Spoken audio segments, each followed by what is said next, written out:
Yo, welcome to King Sportscast. As you can see, we have a new setup now. Pretty exciting. We got a new logo, as you just saw, and I'm gonna start getting them all done here. Recently, I guess we'll start out first. Chris Paul. Chris Paul getting to his first finals. It's huge for his career. Huge for some of the implications going to his legacy. This is really make or break series for him now. If he plays well, I mean, probably win or loss. Mostly, obviously he wins. He'll be huge. Obviously, last night he closed Game 6 with 41 points, 8 assists, no turnovers.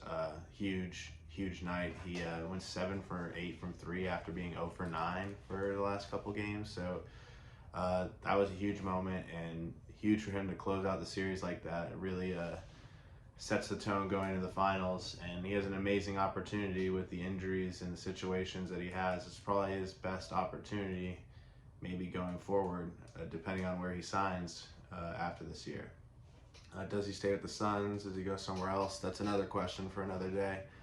But yeah, I mean, what he's done with the Suns team, taking them where he's taking them right now, it's just another great check mark on his legacy. Wherever he's gone, he's won and he's played well, and just awesome to see a player of his caliber finally maybe get some of the recognition that he's always deserved. And I guess talk a little bit about Chris Paul. Obviously, Wake Forest, drafted 4th overall. I thought of a couple moments to take out of top 3 moments. I think for me is his steal streak. I remember, it was definitely in my life one of those streaks where you pay attention every day or pay attention to the games, make sure he gets it done.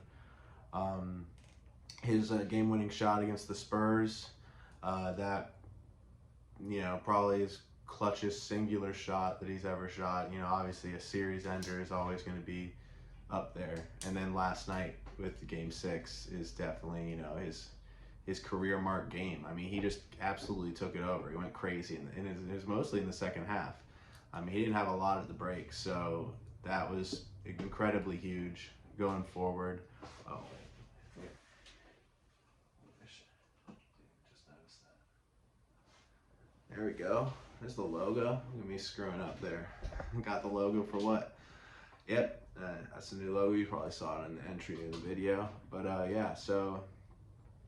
And then I guess, some of the funnier moments was when he led the attack through the locker room.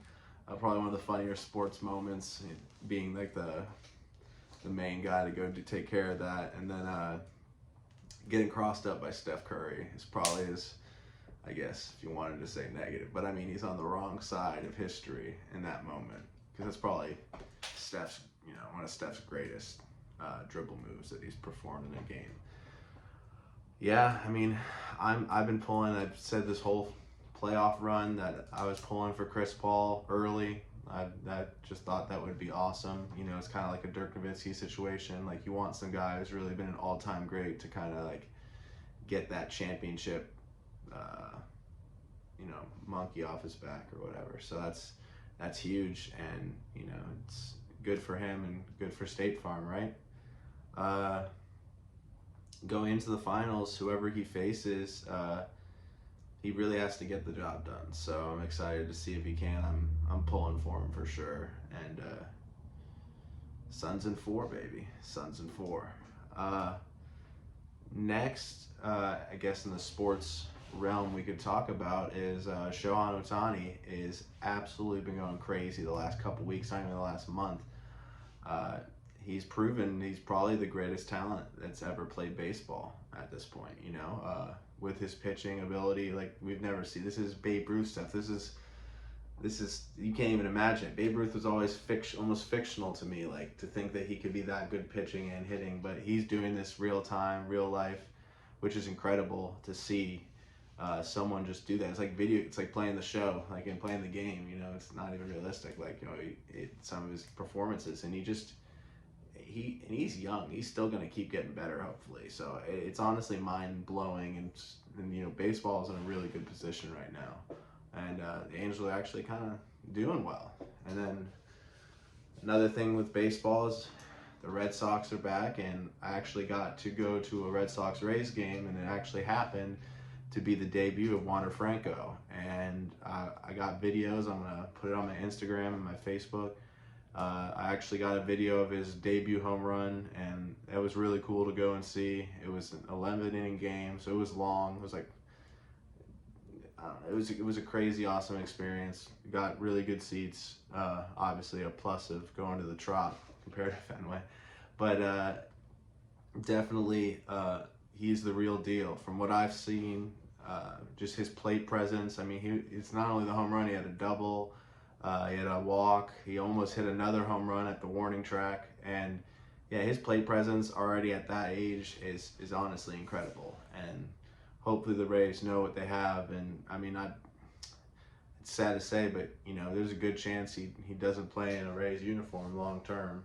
For how talented he is, he's going to demand a lot of money. So for how good he probably is and seems to be at his young age. So the Rays and Red Sox are obviously battling for first place right now.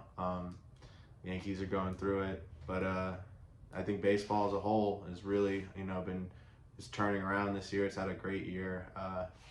I like the place to go to, but on the latter side is you have the sticky situation with the substances, and seeing that firsthand.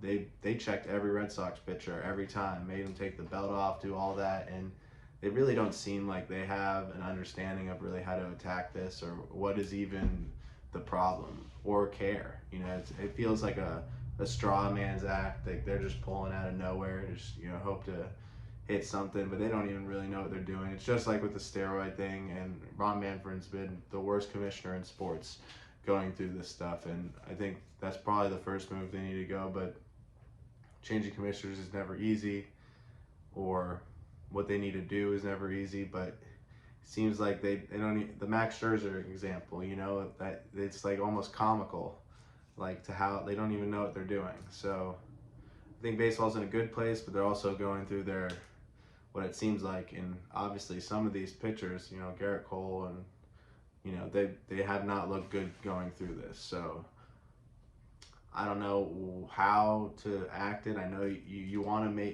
make sure they're not cheating, but at the same time, baseball doesn't need to get slower with every inning, them checking or XYZ throwing people out and not really understanding how to attack this. So I'm interested to see how that is going forward and how they're going to keep enforcing, if they're going to keep doing what they're doing now. Very interesting going forward. And then the last thing I think I was going to bring up is the UFC.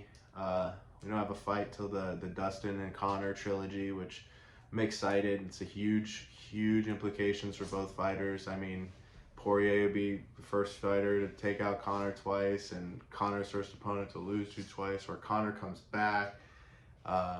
It's a real big implications. And then going forward also, what does that mean for Conor?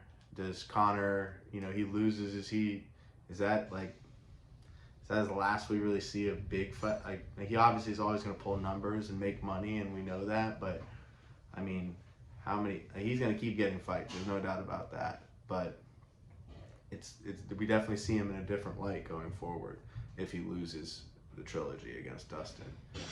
And obviously Dustin is, he's going to get another big money fight, and he's got to be catapulted right into that championship fight conversation again. And yeah, so also with the UFC, other than the other fights going forward, where does Adesanya go from here? I don't know.